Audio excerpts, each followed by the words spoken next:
Burley Sew. Hello everybody and welcome back to Burley Sew. I'm your host Purified. Today we're continuing our text series, and this is an advanced video on vertical alignment of embroidering text. And in case you're wondering what that piece is for, there you go. I don't know if anybody can imagine what that is. I'm not saying. You can guess in the comments below, but let's get started. Here's the piece that I'm using, and I'm going to mark it right down the center. I'm making the piece larger than what I actually needed. I'll trim it down later. That way, if I have any mishaps in alignment, I can cut it around my text accordingly. So leave plenty of room for error if you need to. I seem to screw things up from time to time. So that's the lesson that I learned. Also, if you're using fabric with a pattern on it, you want to make sure that it's lined up properly with your text. This material doesn't really matter. So you can see that I marked it down the center, both length and width. So now I've got the center piece of this piece of fabric. I don't have to start exactly in the center because it's kind of hard to line up sometimes, but I'm going to do my best. So I've got my piece of stabilizer. I put some adhesive on it to get it to stick, and now we're lining up our fabric over the stabilizer, and we're going to go ahead and hoop it. And that's the trick to this, is getting it centered. Now if you look at your hoop, there's going to be a centerline mark on it, and it's much easier if you're doing things right down the middle, because your needle's always positioned down the center. And this is where our handy little guide's going to come into play. You can see where it fits in there. The funny thing is this guide's a little bit off center, but it's going to work just fine for what we need it to in this tutorial. You'll get yours to work fine, and you can see kind of how it sits in there. And let's swap out so we can get a better view. And basically we'll take our hoop apart. We'll set our material inside the hoop just to get an idea of where it needs to be. And you can do this a couple of different ways. This is the way that works best for me. And I just like to put the guide right in the top part of the hoop. And as I am putting the hoop together, I'm lining up my material. So what seems to work best for me is if I pinch off one of the ends. What I mean by that is, if you saw on the top there, I had the top kind of already sandwiched together, and now I'm going to check it, and then I'm going to leave it a little bit loose, so if I need to do any tugging or adjusting, I can do that. So you'll have to play with it till you've got it right. But now, moving on to our machine, you can see that I've got the guide on, and it's dead center. The guide lines up with the middle hole, lines right up with your needle, and we're gonna move the needle to where we need it to go by using the LCD control panel. And you can see here I'm moving down, and I'm using these squares on this guide as my reference.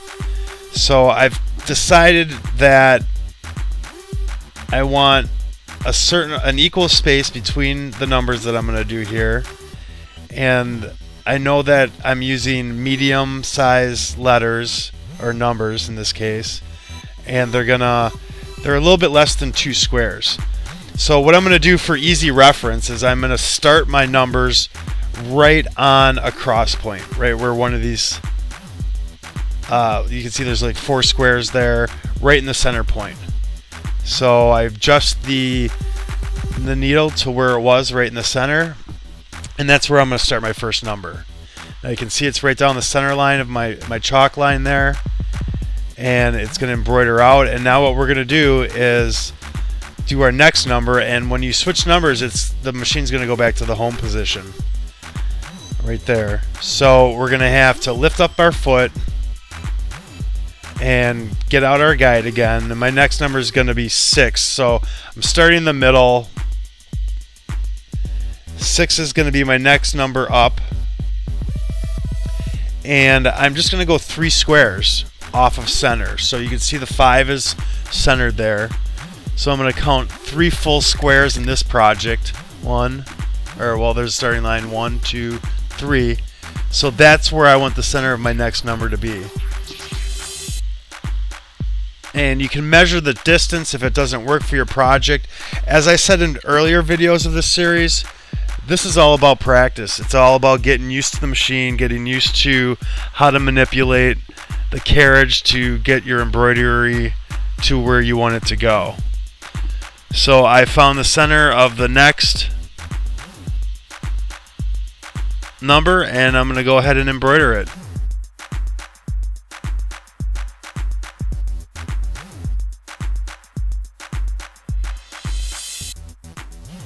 Alright, so we're right on center on our chalk line, and our 6 is done.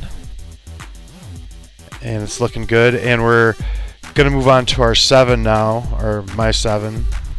But it's going to move back to the home position, and you're going to have to start over. So we'll put in our 7 here, and then we'll go and adjust where the carriage is, and the needle's going to drop. And then we're going to use our guide, and we'll put our presser foot back up for that. And now we're back in the center, so we're going to have to go up 1 square to be back on center for our 6. And then we're going to count up 3.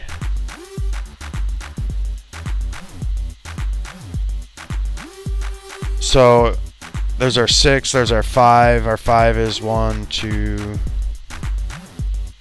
3 on center.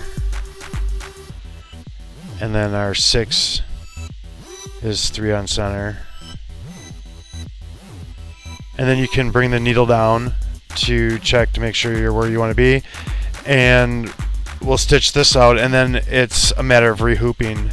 And you do, depending upon what you have to do, you have to rehoop a lot. You've got a 4-inch window to work with, and that's about it. So you have to kind of work around that, and so you have to plan out your design and how you're going to rehoop.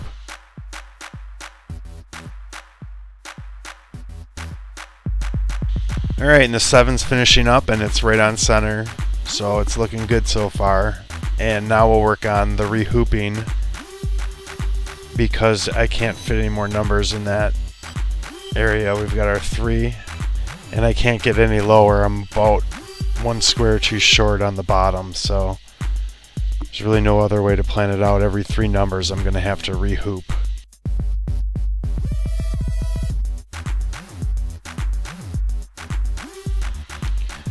A trick that I found is that you can reuse your stabilizer. I've got plenty of room to do. If I planned it out correctly, I could do several more. Probably at least two more sets of numbers if I planned it out correctly. But you also want to make it easy to hoop, and if you're right on the edge of the stabilizer and it's on the edge of your hoop, that can be a little bit more awkward, and it can push a little bit if it's not going in correctly. But now we're going to have to line up our next rehooping, and we're going to go, we need to be able to go 3 squares up from our 7, because that's kind of our end point. We're going right down the center, so we don't have to manipulate left or right. We've got our chalk line still. So off of the 7 is where we're going to have to plan our hooping, and this should give us a good idea of how the fabric needs to sit in here. And then once again, I just pinch kind of the top down in. I push the top part in, and depending upon the type of material that you have or what you're working with, you've got other obstacles such as collars and maybe buttons or whatever. So you have to be strategic. And you can see I was a little low there, so I have to just move the fabric up and keep slightly working it until I've got it in place, and when I press it down, it's taut. Now that we have it right where we want it, we can go ahead and tighten up the hoop.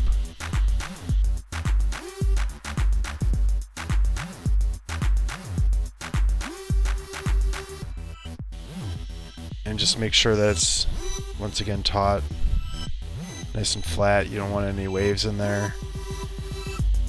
And now it's time to manipulate our carriage. You can see our 7's right on center down at our very bottom square.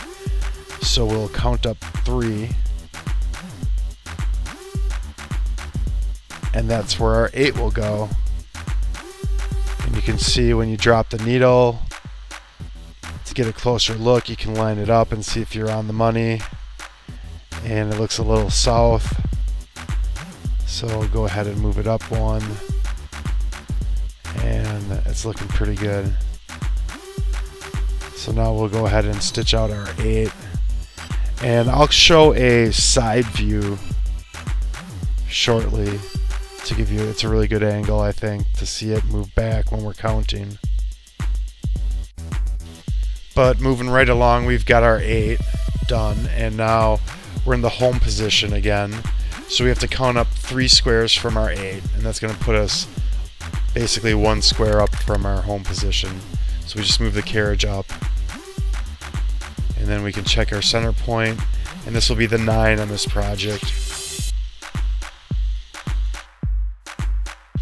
And now the 9's finishing up right on center. It's looking really good. Everything's evenly spaced out right down the middle. And then we've got room for 1 more, and you can see the 9's one above the home position. Right now the needle's back in the home position, so we'll count up, and it basically takes us to the second last line on the grid. So from 9 right here, we're going to count 1, 2, 3, and that'll be the 10, and that'll be the last one that I can fit on this hooping, and then I'll have to go ahead and rehoop again and again and again. I think that's enough again. So maybe 1 more again after that, and then I'll be done with this project. So anyway, just finishing up here, we've got about 1 click too far to the left, so reposition this camera, and then we'll go down. I went down 2 by mistake, and I wanted to be right on center. So you can be pretty precise if you need to be. So now we found where we need to do our 10, and we'll go ahead and embroider that out, and that'll pretty much bring this video to a close. I hope you guys are enjoying the series so far. It was a common question that I was getting, how to align text. So we've taken a pretty good look at vertical alignment, I think, and you can do lots from here. Now we'll move horizontally in the next videos. I might have to take a break to get a couple of other videos out, but I think there's enough here in the last 3 videos. If you haven't seen the other ones, check them out. But I think there's enough in the last videos, like I said, to keep us going. So as always, I enjoy making these videos. I appreciate everybody watching. If you haven't, please subscribe. There's more to come. Leave your questions and comments below. I'm Purified, and thanks for watching Burley Sew.